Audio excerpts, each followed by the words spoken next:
les prises de... Pas les prises de tête, hein. Les prises de notes de petits garçons bain de jasmin. Mettre les systèmes face à eux-mêmes. Alors, on va commencer par le ministre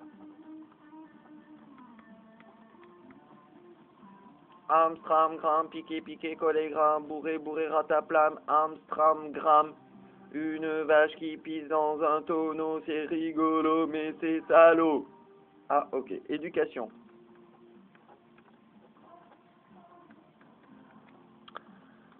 Voilà. Bon, là, il faut jouer avec les élections de 2012, etc., etc. Donc, il faut prendre tous les systèmes non linéaires. C'est de la politique, donc ça m'intéresse pas. Donc, voilà. Donc, je vais me tabler sur le style de petit garçon bain de jasmin. Monsieur le ministre de l'Éducation.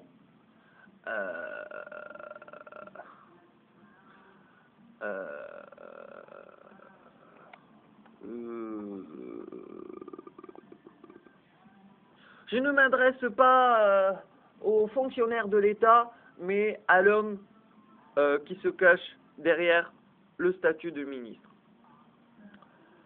N'avez-vous pas remarqué, monsieur blablabla, le ministre, le nom du ministre, que en mettant à l'étude les mécanismes de la misère à l'école, cela permettrait à une seule génération de citoyens français de devenir responsables d'eux-mêmes et du reste du monde. Bilatéralement, n'avez-vous pas remarqué que l'afflux migratoire vient de la fuite de la misère? Donc en rendant l'indépendance alimentaire et électrique des pays originaires des migrants, nous pouvons pacifiquement régulariser, il faudra trouver un meilleur mot,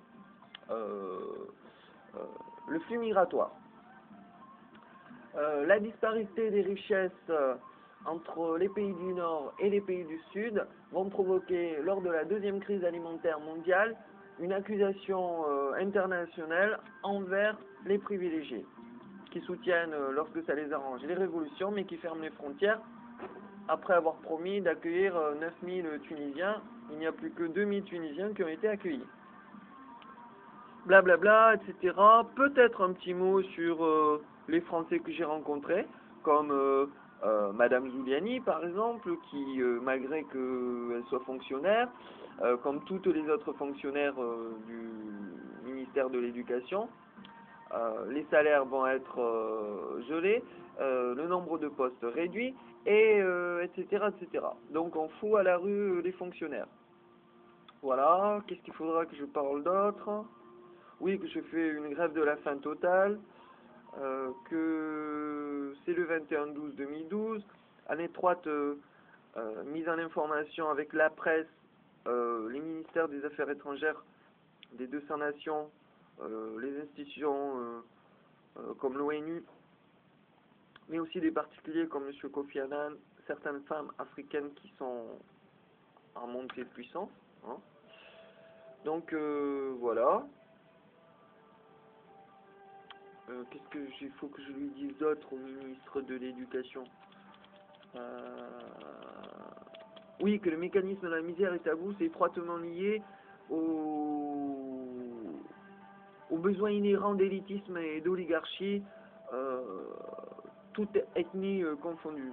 Voilà, par exemple les Africains, 40% des Africains sous le Sahara s'éclaircissent la peau. Je veux dire, certains meurent de faim et les mêmes, dès qu'ils ont un peu d'argent, limite, et qu'ils meurent pas de faim, la première des choses qu'ils font, c'est se claircir la peau.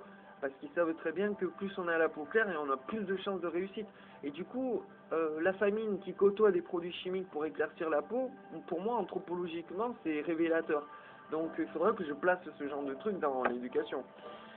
Donc le pauvre monsieur ministre de l'Éducation qui va se prendre mon courrier